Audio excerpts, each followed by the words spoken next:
하나님 장마로 인하여 많은 분들이 피해를 보고 있습니다. 하나님 위로하여 주시고 이번 수해로 인하여 고통당하는 모든 분들이 빨리 일어날 수 있도록 함께하여 주옵소서. 이 시간 하나님 저희들에게 말씀을 주시기 하여 이 시간 저희 불러 모아주셨습니다. 하나님의 말씀을 주시고 귀한 예배로 인하여 하나님 영광 돌릴 수 있는 저희 삶 되게 하여 주옵소서.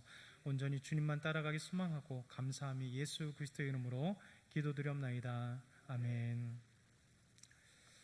우리들에게는 여러 가지 이름이 있습니다. 그러니까 우리 그리스도인들에게는 성도, 그 첫 번째 이름이 성도라고 하는 이름이에요. 그래서 저희들이 이제 성도라고 많이 부르잖아요. 이 성도라고 하는 것은 이제 한자 그대로 거룩할 성자, 무리도자. 그러니까 우리는 거룩한 사람들입니다. 그래서 영어로 하면 세인트죠, 세인트. 그래서 세인트 존, 세인트 메리에서 세인트라고 부릅니다. 이 세인트는 성인이라고 얘기하죠. 그래서 이제 캐톨릭에서는 특별한 사람들을 가지고 그렇게 성인 마리아, 뭐 성인 누구누구 이렇게 부릅니다. 그런데 사실은 그 서신서에 보게 되면 이 예수 믿는 사람들을 성도라 불러요.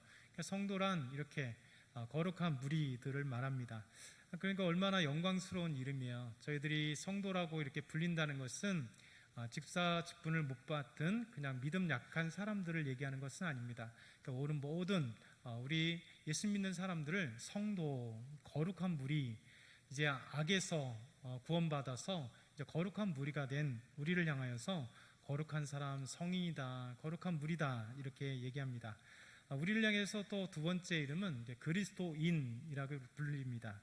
그리스도인은 아는 것처럼 이제 안디옥 사람들이 예수 믿는 사람들, 안디옥 교회에 그 작은 가정교회에 모이는 사람들, 그 사람들을 보면서 그리스도인이라 이렇게 불러주었습니다. 그러니까 예수 믿는 사람들이 부른 게 아니라 예수 믿지 않는 안디옥 사람들이 안디옥의 가정교회로 모이는 그 사람들을 보면서 그리스도인이라 이렇게 불렀습니다. 그건 뭐냐면 이제 이방이었던 안디옥 사람들과 예수 믿고 구원받은 안디옥 사람들이 다르더라는 거죠. 그래서 그들의 삶을 보고 또 교회에 출석하면서 함께 예배드린 그 공동체를 보니까 무엇인가 다른 사람들. 그래서 결국 그리스도인이라고 하는 것은 그리스도를 따르는 사람들, 그리스도의 사람들이라는 의미로 그리스도인이라고 부른 것입니다. 그래서 우리는 이제 성도라 부르잖아요. 그리고 두 번째는 우리를 그리스도인이라 이렇게 믿는 사람들을 그렇게 부릅니다. 그것이 우리의 이름이에요. 그리스도인, 또 성도, 그것이 우리의 이름입니다. 세 번째는 제자입니다. 제자는 마데테스라고 하는 헬라어 이름이 이제 제자라는 뜻입니다. 제자는 학생을 얘기하죠. 그러니까 스승을 따라가는 사람들, 그런 제자입니다. 예수님의 제자라는 건 뭐냐면 예수님을 따라가는 사람이에요. 예수님의 삶, 예수님의 말씀, 예수님의 모든 습관, 예수님의 모든 것들을 따라가고자 하는 사람들, 그 사람들이 바로 예수님의 제자들입니다. 그래서 스승인 예수님의 모든 생각과 언어와 그 사고와 그다음 모든 삶의 방식들을 따라가고 싶어하는 사람들이 바로 예수님의 제자입니다. 그래서 스승과 제자는 이렇게 하나가 되는 겁니다. 왜냐하면 스승의 모든 것을 닮아가고 싶은 사람들이 제자이고 학생들이기 때문에 그래요. 그렇기 때문에 스승과 제자 관계는 아주 독특합니다. 그래서 예전 고대부터 시작해서 스승과 제자는 그냥 일주일에 한 번 오거나 학교처럼 왔다 그냥 가는 게 아니에요. 동거동락을 합니다. 그래서 고대 그리스 철학자들 보면 플라톤이라고 하는 위대한 스승 밑에 아리스토텔레스라고 하는 위대한 제자가 있었습니다. 이 아리스토텔레스가 플라톤을 따라가기 위해서는 아카데미아라고 하는 그 철학 가르치는 학교에서 20년 동안 동거동락을 했습니다. 그래서 아리스토텔레스가 나중에 완전히 독립된 위대한 스승이 되었지만 그 전에 플라톤이라고 하는 위대한 철학자 밑에서 그의 철학의 모든 것을 배우는 거예요. 그러니까 플라톤의 생각, 사상 한 번에 배우는 게 아니라 지금처럼 책이 완성된 게 아니라 그의 삶이 그리고 그의 말이 나중에 책이 되고 그리고 그 어떤 것들이 되는 것처럼 20년 동안 아카데미아라고 하는 곳에서 이제 아리스토텔레스가 플라톤의 제자가 되어서 끊임없이 스승의 모든 것들을 보고 배우는 거예요. 그래서 이렇게 동거동락하면서 나가는 거죠. 모든 게 그렇지 않습니까? 장인들, 그 제자들, 그래서 장인이 가지고 있는 기술을 배우고 싶기 때문에 제자들은 도공의 시간들을 거쳐가면서 견습생의 시간을 거쳐가면서 이제 아주 화려하고 좋은 그런 기술들을 배워가는 겁니다. 여러분, 유명한 바둑계에도 그렇잖아요. 바둑계에도 보게 되면 이런 스승과 제자의 관계입니다. 그래서 조치훈 구단이 어렸을 때 7살 때 일본으로 건너갑니다. 그의 숙부인 조남철 구단의 손에 이끌려서 7살 때 일본 기타니 문화에 들어가서 그가 그곳에서 7살 때 그 어린 나이에 기타니 문화에 들어가서 같이 밥을 해주고 같이 먹으면서 기타니의 모든 바둑 세계를 다 배우는 겁니다. 그러니까 바둑 기술만 배우는 게 아니라 바둑에 관한 철학을 배우는 거죠. 그리고 인생을 배워가고 모든 것을 배워가는 거예요.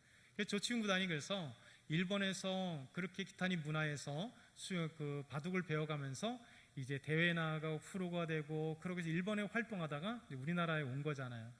이것이 바로 스승과 제자라고 하는 관계입니다. 그렇기 때문에 이 제자들은 스승에 대한 헌신이 있어야 돼요. 그러니까 스승을 닮아가고 따라가는데 많은 시간들이 있어야 되고, 그리고 스승이 해야 될 모든 것들을 그대로 답습하면서 나아가는 겁니다. 그러니까 예수님도 이제 12명을 제자로 부르셨어요. 그리고 예수님이 12제 사람들을 제자로 부르고 난 뒤에 3년 동안, 긴 시간 동안 제자들과 함께, 12명의 제자들과 함께 동고동락을 했죠. 항상 예수님이 가는 곳에 12명의 제자가 따라갔습니다. 그리고 예수님께서 말씀을 전하는 곳, 그곳에서 12명이 그 말씀을 들었습니다. 하나님의 말씀을 들었죠. 그리고 예수님이 때로는 귀신을 쫓아내는 그 현장 속에 하나님의 능력, 예수 그리스도의 능력을 바라봤고, 그리고 불쌍히 여기는 그 긍휼의 마음들을 가는 곳곳마다 보게 된 것입니다.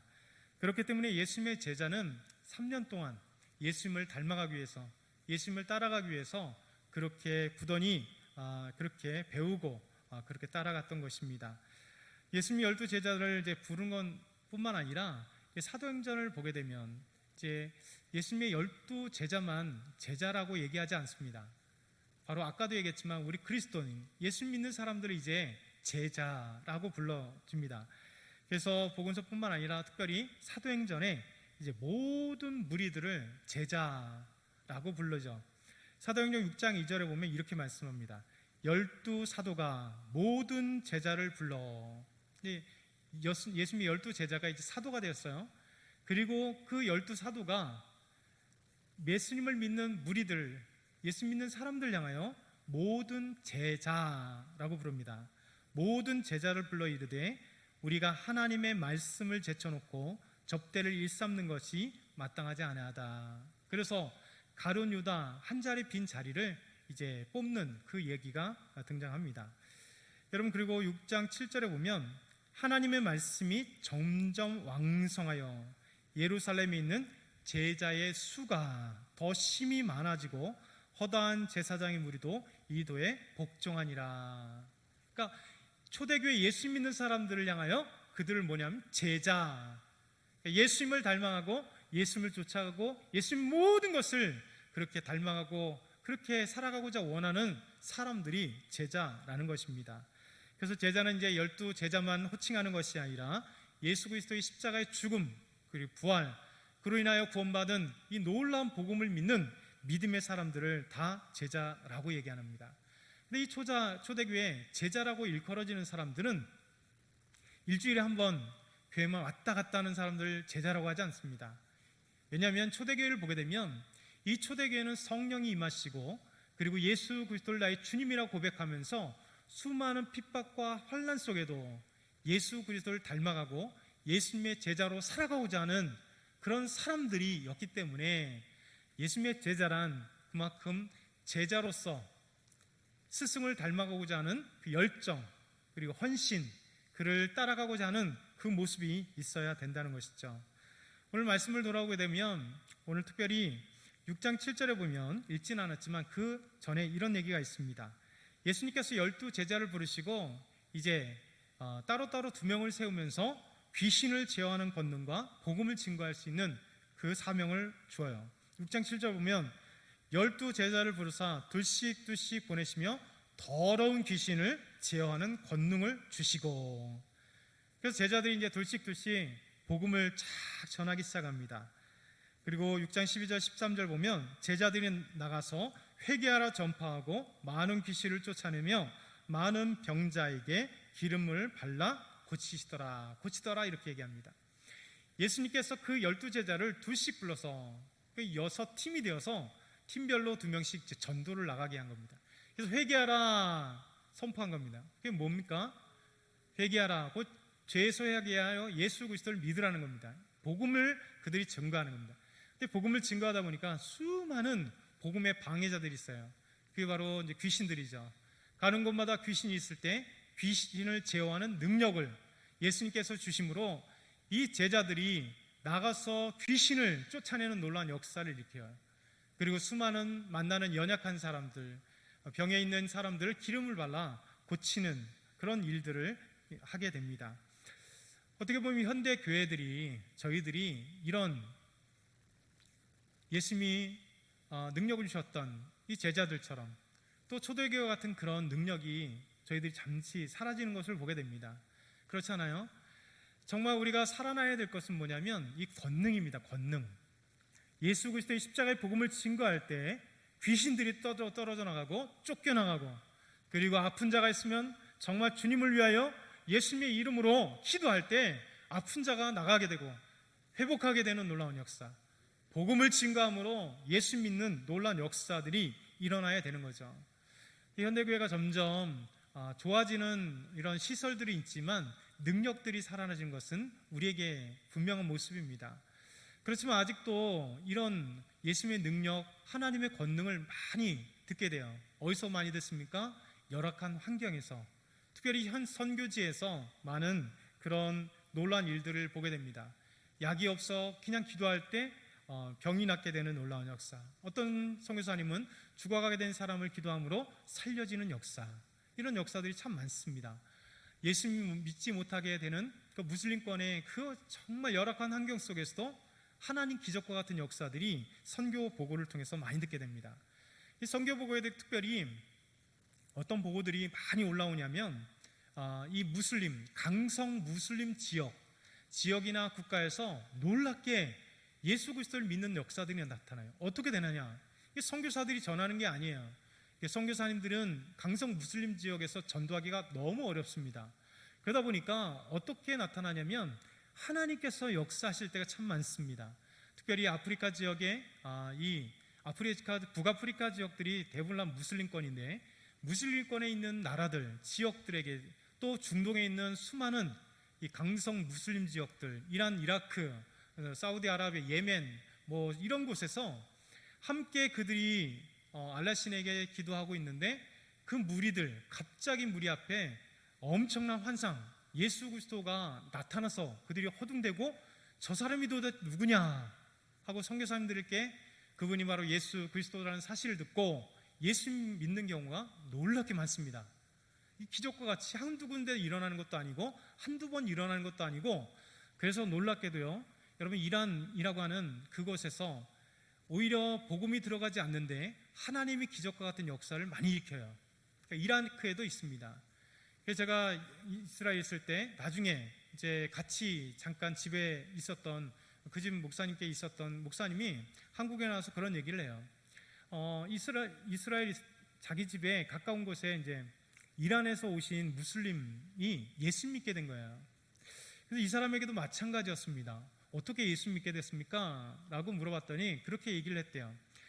자기가 꿈에서 하얀 옷을 입은 사람을 봤는데 도대체 그 사람이 누군지 모르겠다, 너무 선명하게 나타나서 그 사람이 누군지 모르겠다 하다가 선교사님에게 물어봤더니 이렇게 찾아간 거죠. 선교사 다 아니까요. 찾아갔더니 그분이 바로 예수입니다 라고 했고, 그곳에서 예수 믿게 되고 이스라엘까지 예수님의 흔적을 찾아보기 위해서 이스라엘까지 왔다라고 하신 분이 많습니다. 여러분, 그것이 한두 사람이 아니에요. 수많은 곳에 놀라운 역사가 일어났죠. 제가 잘 알고 있는 인도네시아 선교사님이 계세요. 그분 이제 종교 비자를 받고 특이하게 인도네시아에서 종교 비자를 받았습니다. 종교 비자는 왜 특이하냐면, 여러분, 선교사님들이 종교를 비자 받으면 너무 좋아요. 왜냐하면 전도를 해도 복음을 증거해도 타치가 없습니다. 무슬림권인데도요. 그러니까 종교 비자를 거의 안 준다는 얘기죠.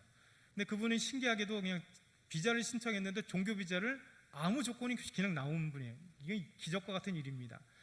그래서 이 인도네시아 중부지방에 이제 산지 한 2,000m 고도에 있는 도시에서 대학들이 많기 때문에 대학생 선교를 합니다.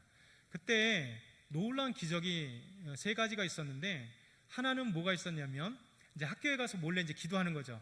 선교 초기입니다. 대학생 선교를 위해서 기도하고 있는데 그 학교에서 놀랍게 환상이 보여지더라는 거예요. 그러니까 하늘에서 불이 내려오는 그 환상을 보게 됐다는 것이죠. 그리고 난 다음에 이제 전도하기 시작하면서 교회가 막 청년들이 부흥하기 시작합니다. 그래서 어느 날 이제 교회에 찾아온 자매가 있었대요. 이 자매가 원래 발레를 전공하는 자매면 날씬하잖아요. 근데 희귀병이 걸려서 이게 온몸이 붓는 겁니다. 뚱뚱하게 부어가지고 손도 막 붓고 몸도 엄청나게 붓고. 근데 병원에 갔더니 이제 이 자매가 의사가 하는 얘기가 이 희귀병이라 고칠 수 없습니다. 그리고 오래 살 수 없습니다라고 하는 그 사형 선고를 받은 거예요. 근데도 이 자매가 교회를 나오게 되었고, 예배를 가운데 또 선교사님 기도하시고 같은 청년들이 기도하는 가운데 놀라운 치유하는 은혜를 받았어요. 하나님이 그를 치유해 주신 겁니다. 그래서 몸이 점점 이 살이 빠지고, 그리고 병원에 갔더니 그 전에 진료했던 거잖아요. 그 희귀병이라고 했던 건 완전히 사라져버린 놀라운 기적을 체험한 거예요, 이 자매가. 그래서 이제 그곳에서 이제 반주로, 이 교회 해피교회라고 하는데 이 교회에서 반주로 섬기는 자매가 되었습니다. 그래서 선교사님이 또 한 가지 소개를 해주는데 어떤 기적이 있냐면 아까와 동일한 겁니다. 이제 학교에서 한 자매가 너무 힘들어하는 거예요. 그래서 이 자매가 꿈을 꾼 겁니다. 어떤 꿈을 꿨냐면 그것 때문에 힘들어한 거예요. 똑같은 겁니다. 하얀 옷을 입고 있는 너무 화나신 분이 자기 꿈속에 나타났는데 도대체 이분이 누군지 몰라서 막 두려운 거예요. 누구지도 모르고 나타났고 그랬다는 거예요. 그러다가 끙끙 앓다가 자기 친구에게 이제 사실을 털어놓았습니다. 내가 꿈을 꿨는데 꿈속에서 하얀 옷을 입은 분이 나타났는데 도대체 누군지 모르겠고 너무 두렵다. 근데 이 자매가 해피교회를 나오는 예수 믿게 된 자매예요. 그래서 그분은 내가 믿고 있는 예수님이야. 그 예수님을 한번 소개해 줄까? 한번 우리 교회 가보자 하고 교회 와서 한 3개월 정도 예배를 참석하고 난 뒤에 이 자매가 결단이 쓴 겁니다. 예수 그리스도를 나의 주님으로 모시기 결단한 거예요. 그래서 선교사님이 와서 무슬림들이 이렇게 전하면서 믿으면 안 돼요. 대신에 무슬림들은 그게 있습니다. 자기가 믿으면 괜찮아요.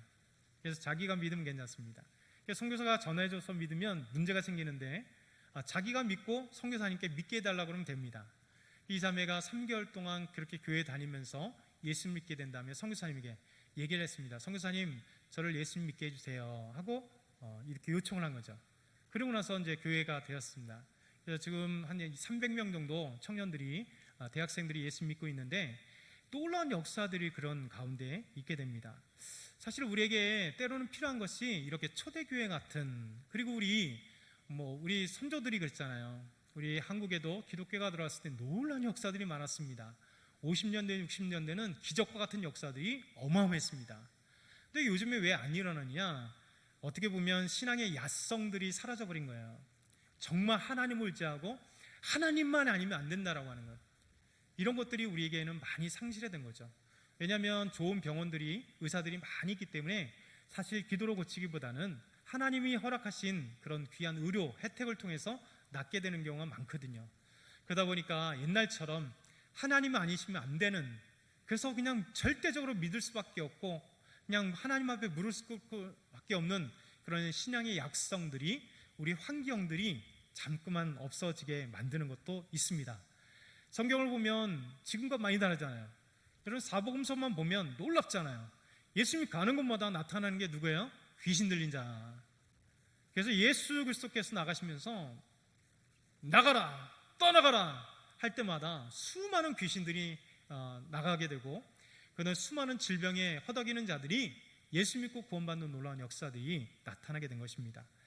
예수님의 제자들은 이제 예수님께서 말씀하신 대로 전도대가 되어서 가는 곳마다 회개하라 외치고, 그리고 가는 곳마다 귀신을 쫓아내고, 그리고 가는 곳마다 이제 하나님의 놀라운 경험들을 경험하고, 오늘 밤 말씀 30절로 돌아오면 이렇게 와서 전도를 보고하고 있습니다. 어떻게 전도했는지 보고하고 있습니다. 우리 30절 한번 같이 읽어보겠습니다. 시작. 사도들이 예수께 모여 자기들이 행한 것과 가르치는 것을 낱낱이 구하니. 얼마나 신났겠어요. 복음을 증거했는데 아무 소득이 없는 게 아니라 복음을 증거하고 귀신을 쫓아내고 기름을 발라 막 수많은 병든 자들을 낫게 하고, 이 6팀이 12명이 너무 신나서 예수님께 온 것입니다. 근데 오늘 보니까 분명히 12명의 예수님의 제자들을 파송했는데 30절에 뭐라고 해요? 그 제자들을 사도들이, 제자들을 파송했는데 사도들이 예수님께 모여서 자기들이 행한 것들, 가르친 것들 다 이렇게 보고하고 있습니다. 여러분, 여기서 사도라고 하는 말이 또 생겼어요. 사도란 무엇일까요? 사도라고 하는 것은 아포스톨로스라고 하는 거예요. 그러니까 보냄을 받은 자라는 사역적인 측면입니다. 여러분, 제자들이라고 불렀고 또 사도라고 불렀습니다. 그러니까 제자가 끝나고 사도가 된 게 아니라 제자라고 쓰이는 과정 속에 사도로 불리고, 그리고 제자라고 사도행전 불리면서 사도라 불리고, 그다음 나중에 어느 순간에 12제자는 다 사도, 그리고 예수님을 다메섹 도상 가운데 만났던 바울, 그를 사도라고 부르죠. 이 사도라고 하는 것은 제자보다 조금 더 사역적인 측면입니다. 뭐냐면 예수님께서 12제자를 전도하러 보내셨는데 이제 보냄을 받은 자다, 곧 직임을 받은 사람입니다. 복음을 증거하는 사람들입니다. 이제 예수님을 닮아가는 정도가 아니라, 예수님을 따라가는 정도가 아니라, 이제 예수님을 따라가는 제자가 예수님의 삶을 보고, 예수님의 복음을 보고, 예수님의 능력을 보고 나가서 전하는 사람이 된 거예요. 사역적인 측면에서 이제 나가는 사람이 된 겁니다. 이게 바로 사도예요. 그러니 여러분과 제가 예수님의 제자라고도 할 수도 있고, 정말 주님을 위해 살아갈 때 사도라고 불릴 수도 있는 거예요. 주의 복음을 증거하는 사람들, 주의 일을 감당하는 사람들, 하나님의 나라를 위하여 헌신하고 달려가며 그렇게 행할 수 있는 사람들, 그 사람들이 바로 사도라는 것이죠. 그래서 이제 사도들이 예수님께 왔습니다. 이제 주의 복음을 증거하기 시작했고, 그들은 나중에 예수님이 십자가에 죽고 부활하시고 40일 동안 50일 동안 함께 계시다가 40일 동안 함께 계시다가 이제 성령이 너에게 임하시면 너희가 권능을 받고 예루살렘과 유대와 사마리아 땅 끝까지로 내 증인이 되리라. 그리고 난 다음에 한 10일 정도 40일 동안 있었으니까 오순절은 예수님의 부활하시고 난 뒤에 50일 뒤에였으니까요. 6월절 다음에 50일이니까 그 뒤에 오순절 날에 약 일주일 10일 내에 오순절이 임했고, 그 오순절 때 성령이 임하심으로 이제 예수님의 12제자가 사도가 되어서 이제 가는 곳마다 주의 복음을, 예수님의 십자가를 증거하는 사람이 되었어요. 그때부터 사도로 그들은 계속해서 사도라고, 베드로 사도, 요한 사도, 그렇게 사도라고 불리게 된 것이죠. 아까 얘기했던 사도 바울도 왜 바울이냐? 바울이 예수 믿고 난 뒤에 그가 전하는 사람, 전 세계 로마 제국에 이 소아시아, 마게도니아, 아가야 지방까지 주의 복음을 1차, 2차, 3차, 그럼 마지막 로마까지 가서 예수 그리스도를 증거하는 사람, 하나님이 택하셔서 보낸 사람, 그래서 사도 바울이라고, 사도라고 불려진 것입니다. 예수님은 첫 번째 이렇게 우리에게 예수님의 제자라 부르시고, 예수님의 제자로 부르시고 또 예수님의 사도로 불러서 예수님의 일을, 복음의 일을 증거하는 사람으로 만드시는 거죠. 오늘 두 번째는요, 예수님은 일한 자에게 쉼을 주십니다. 하나님은 우리들에게요, 쉼이라고 하는 것을 주시고, 우리 예수님도 우리에게 쉼이라고 하는 것을 주세요. 그러니까 일과 쉼, 이건 되게 중요한 얘기입니다. 여러분, 기계도 계속 돌리면요 반드시 망가지게 돼 있어요. 닳게 돼 있습니다. 동물들도 마찬가지입니다. 계속해서 일시키면 나중에 말이나 소나 나귀나 금방 죽게 돼 있습니다. 사람도 마찬가지입니다. 우리도 노동만 하게 되면요, 사람이 금방 병들게 돼 있습니다. 그러니까 일은 중요하지만 쉼이 반드시 필요하죠. 쉼이 없으면 사람은 탈진하게 돼 있습니다. 쉼이 없으면 사람은 이렇게 몸이 고장나 망가져 죽게 됩니다. 여러분, 병들게 되죠. 오늘 31절과 32절 보면 이렇습니다. 우리 천천히 31절과 32절 같이 읽겠습니다. 시작. 이르시되 너희는 따로 한적한 곳에 가서 잠깐 쉬어라 하시니 이는 오고 가는 사람이 많아 음식 먹을 겨를도 없음이라. 이에 배를 타고 따로 한적한 곳에 갈새. 예수님은 열심히 전도한 제자들에게 쉼을 주십니다. 오고 가는 사람들이 많아서 그리 열심히 전도하고 왔는데 이제 보고를 했는데 오고 가는 사람들이 많아 식사할 겨를도 없이 그렇게 제자들이 바빴습니다. 그러니까 예수님께서는 그들에게 쉼을 주시는 거죠. 요즘에 문제가 되는 게 뭐예요? 이 알바생들에게 쉼을 주지 않는 이 갑질 사장들이 많아요. 그렇잖아요? 쉼도 주지 않고 화장실도 잘 못 가게 만들고 쉬지도 못하게 만들고 그냥 죽어라고 일시키는 이런 고용주들, 종종 이 갑질 고용주들에 대해서 많이 나옵니다. 사실 일하는 시간과 쉼의 시간은 분명히 있어야 돼요. 우리 예수님은 제자들에게 복음의 증거의 일을 했는데 사명이기도 하지만 일이잖아요. 근데 그것으로 끝나지 않습니다. 반드시 쉼을 주셨어요. 예수님께서 제자들에게 잠깐 쉬어라 이렇게 말씀하십니다. 여러분, 일과 쉼은 하나님의 법칙이에요. 하나님의 법칙입니다. 여러분, 성경에 가장 먼저 일과 쉼의 법칙이 언제 나올까요? 안식일에서 나옵니다. 우리 하나님은 6일 동안 이 우주 만물을 창조하시고 인간을 창조하셨습니다. 그리고 제7일에 안식하셨어요. 여러분, 예수님이 쉬어야 될 분, 우리 하나님이 쉬어야 될 분일까요? 예수님이 꼭 우리 하나님이 창조하는 것이 너무 힘들어서 쉬었을까요? 아니죠. 이게 쉼의 법칙을 우리에게 준 겁니다. 바로 인간뿐만 아니라 모든 자연까지도 7일에 한 번은 6일을 일하고 7일 하루는 쉬라는 겁니다. 이 쉼이 뭘까요? 왜 쉴까요? 놀랍게도 창세기 2장에 보게 되면 안식일에 대해서 두 가지를 얘기합니다. 이날은 거룩한 날. 그러니까 안식일 자체가 거룩한 날입니다. 하나님과 함께 쉬는 날이 거룩한 것이에요. 여러분, 거룩한 게 뭐예요? 구별된 거잖아요. 우리가 이 주일이 거룩한 것입니다. 거룩한 날입니다. 이 주일을 거룩하게 구별하여서 하나님께 예배드리고 하나님께 나아가고 하나님과 쉼을 쉬는 날이 거룩한 날. 그러니까 안식일은 거룩한 날입니다. 두 번째는 복된 날이라고 얘기했습니다. 복의 날. 여러분, 쉰 게 왜 복일까요? 하나님의 은혜를 누리는 날이죠. 하나님과 함께하는 날이기 때문에 그렇습니다. 그래서 안식일 때는 항상 주의 성전에 가서 예배를 드리고 쉼을 얻었습니다. 그냥 육신적인 쉼이 아니에요. 야, 일주일에 한 번 이제 쉬니까 이제 토요일 날도 쉬지만 이제 5일 근무제라 토요일 날도 쉬고 주일 날도 쉬니까 우리 놀러 가자. 밖에 나가라는 얘기가 아닙니다. 어디 안에서요? In Christ. 그리스도 안에서, 하나님 안에서 쉬는 날입니다. 그래서 주일날은, 이 주일이 왜 주일이 됐을까요? 안식일은 성경에 날로 친다면 금요일 밤부터 토요일 밤까지가 안식일이에요. 샤밧이에요. 왜 우리는 토요일날 안식일을 쉬지 않고 이 주일, 일요일을 안식일 같이 주일로 지킬까요? 썬데이는 태양신의 날이죠. 그래서 로마의 썬데이, 일요일은 그래서 이 일이 날일자, 선이 태양이에요. 썬데이잖아요. 그러니까 썬데이는 뭐냐면 태양신의 날입니다.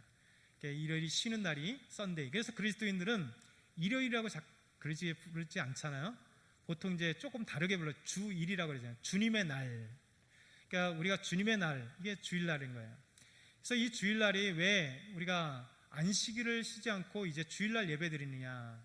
안식 후 첫날, 곧 지금 주일 다르게 하면 옛날에는 안식 후 첫날이니까 첫째 날, 월요일이 아니라 유대인들은 첫째 날에 안식 후 첫날이기 때문에 우리가 안식일을 쉬지 않고 그 다음 날, 이 주일 똑같은 날이 되었어요. 이 주일이 바로 안식 후 첫날, 예수님 부활하신 날 때문에 우리가 주일날에 쉬며 주일날 예배드리며 주일 오게 된 것이에요.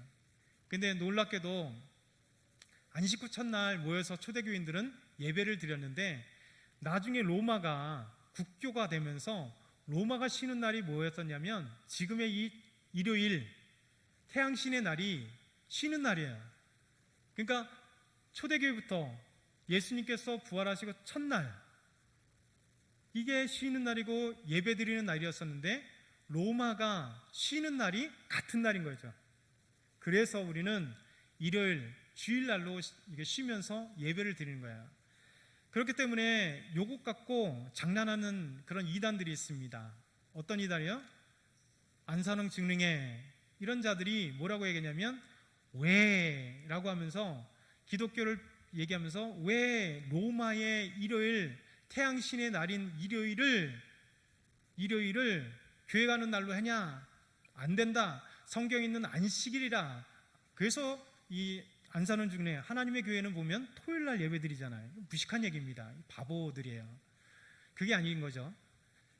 여러분 이렇게 쉼의 날 우리 하나님이 6일 동안 창조하시고 쉬신 날 우리에게 쉼을 주신 날이 안식일이에요. 그래서 이제 안식일이라고 하는 것은 우리에게 쉼을 주신 하나님의 복된 날, 거룩한 날이었습니다. 여러분 그것이 확대돼서 안식년이 있죠. 7년에 한 번 6년을 열심히 경작하고 제7년에는 쉼을 주는 겁니다.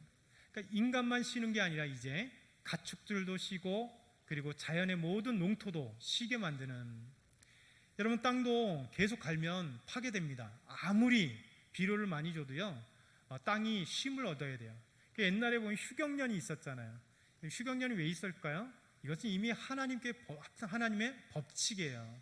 그래서 6년을 재배하면 제7년째 똑같은 날 쉬는 게 아니에요. 7년 해서 각 밭들이 쉼을 얻게 하는 그런 것들을 우리에게 줍니다. 여러분 올레길이나 등산로도 보면 산행로도 등산로도 쉼을 주잖아요. 안식년 주잖아요. 왜냐하면 너무 사람들이 밟으면 자연이 파괴되기 때문에 그래요. 그러니까 자연도 쉼을 주어야 됩니다. 제치 10년이 있습니다. 희년이라고 그래요. 희년 77이 49 49년째가 안식년이고 50년 때 말하면 신년 이 날은 모든 사람들이 해방하는 날이에요. 돈이 없어 다른 사람들에게 나의 밭과 모든 땅을 팔았다면 그 원주인에게 돌아오는 날 그리고 돈이 없어 자녀를 노예로 팔았는데 그 노예가 다시 돌아오는 날 그러니까 하나님이 진정한 쉼 그런 신년을 우리에게 주신 거예요. 여러분 이게 하나님의 법칙입니다. 일과 쉼이라고 하는 것은 하나님의 법칙이에요. 우리 예수님은 우리에게 쉼을 그렇게 주셨어요. 여러분과 저도 마찬가지 아니에요? 열심히 직장에서 일하면 휴가가 있습니다. 이번 주에 우리 임성규 지사님 휴가시잖아요. 박경미 전사님 휴가시잖아요. 여러분 일은 열심히 하면 쉼을 누려야 되는 거예요. 그래야 몸이 회복되고 그리고 영혼이 회복되고 더 하나님을 더 섬길 수 있는 그런 것들이 여러분들도 직장에 다니시면 휴가가 있잖아요. 그렇게 5일 동안 일하고 토요일 주일 쉬는 것 그리고 1년은 일하다가 중간에 이렇게 쉬는 것 그것은 우리에게 중요한 것입니다. 우리 예수님 열심히 일한 예수님의 제자들에게 그렇게 쉼을 허락하셨습니다. 그래서 한적한 곳으로 가서 잠깐 쉬어라. 그리고 난 뒤에 배를 띄어 따로 한적한 곳으로 가서 제자들의 그 노고 그 어려움 그런 것들 푹 쉴 수 있도록 우리 예수님께서 그렇게 말씀해 주신 겁니다. 그러니까 휴가는 타치하면 안 되는 거예요.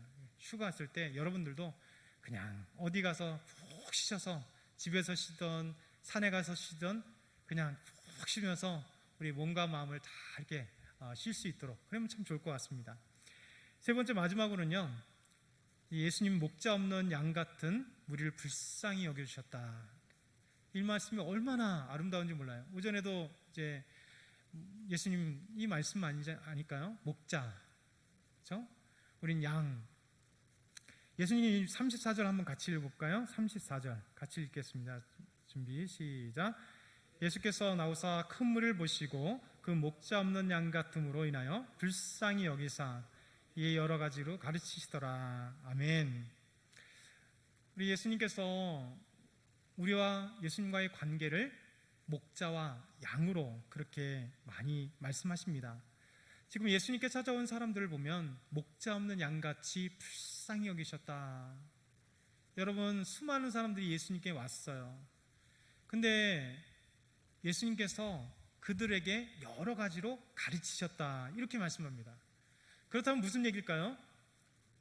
목자 없는 양 같다라고 하는 게 뭘까요? 하나님의 말씀을 온전히 듣지 못했다는 겁니다. 목자가 있는 요건이 뭐예요? 양들에게 양질의 꼴, 좋은 풀밭으로 데려가는 게 목자의 1순위 업무입니다. 그리고 물이 필요할 때 양들에게 가장 좋은 물을 먹이는 것이 목자예요. 그런데 이 당시의 목자, 이 목자들, 바리새인들, 서기관들, 그리고 여러 기타 지도자들이 이 목자 일을 감당하지 못했다는 겁니다. 거짓 목자가 됐다는 겁니다. 바리새인들, 서기관들, 사두개인들은 정치와 야합하고 그들이 잘 먹고 잘 사는데, 그리고 돈 버는데 혈안이 되어서 참된 하나님의 말씀을 가르치지 못했다는 겁니다. 진정한 하나님의 말씀을 듣기 어렵다는 거예요. 그래서 예수 그리스도가 가는 곳마다 하나님의 말씀을 증거하고, 가는 곳마다 귀신을 쫓아내고, 가는 곳마다 병든 자를 치료하니까 그 참된 목자이신 예수님께 나오고 싶어서 수많은 곳에서 몰려드는 겁니다. 이 예수님이 가는 곳마다 몇만 명의 사람들이 모였잖아요. 예수님 말씀을 전하니까 이 무리들이 얼마나 사회 약자들이고 불쌍한 사람들인지 하루 종일 예수님 말씀 듣고 있는 거예요.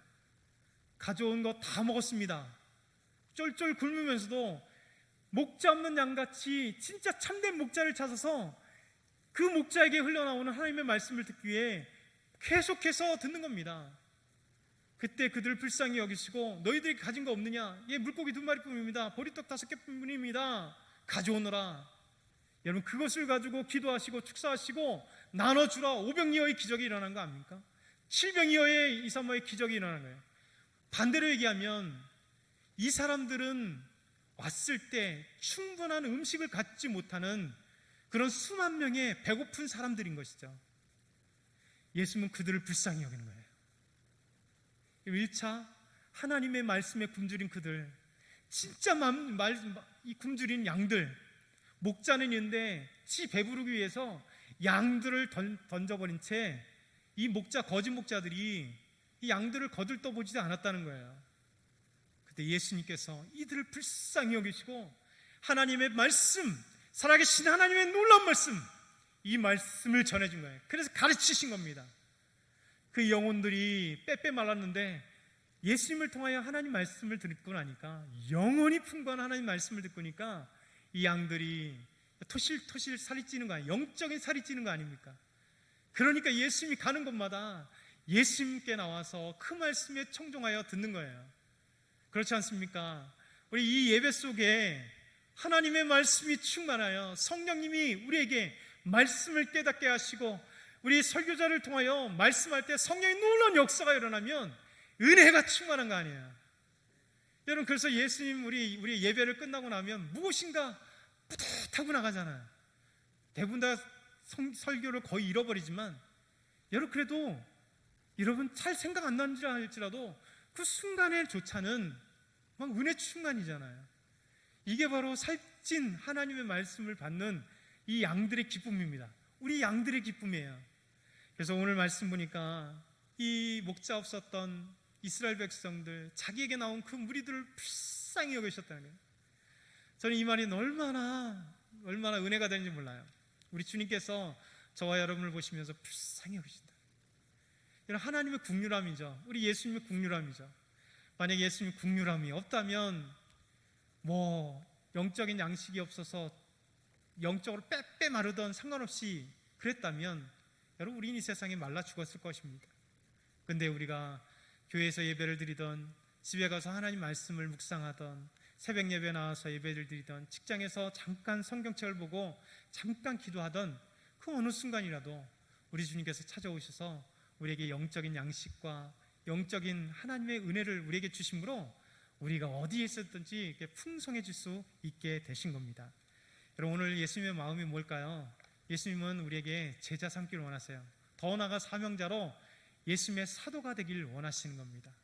우리 예수님은 우리에게 일만 허락하시는 게 아니라 참된 쉼을 통하여 우리가 영적인 쉼, 육적인 쉼을 누리게 하시고, 또 예수님은 우리를 목 잡는 양같이 불쌍히 여기셔서 우리에게 참된 하나님의 영적인 양식을 주시길 원하고, 우리가 믿음으로 살찌길 원하시는 주님의 마음, 이것이 우리 예수님의 마음입니다. 우리 기도드리겠습니다. 하나님 감사합니다. 오늘 예수님의 마음을 깊게 이해하게 하시고 우리를 사랑하신 그 예수님의 풍부한 사랑을 마음껏 누리게 하여 주옵소서. 감사합니다. 예수 그리스도 이름으로 기도드렸나이다. 아멘.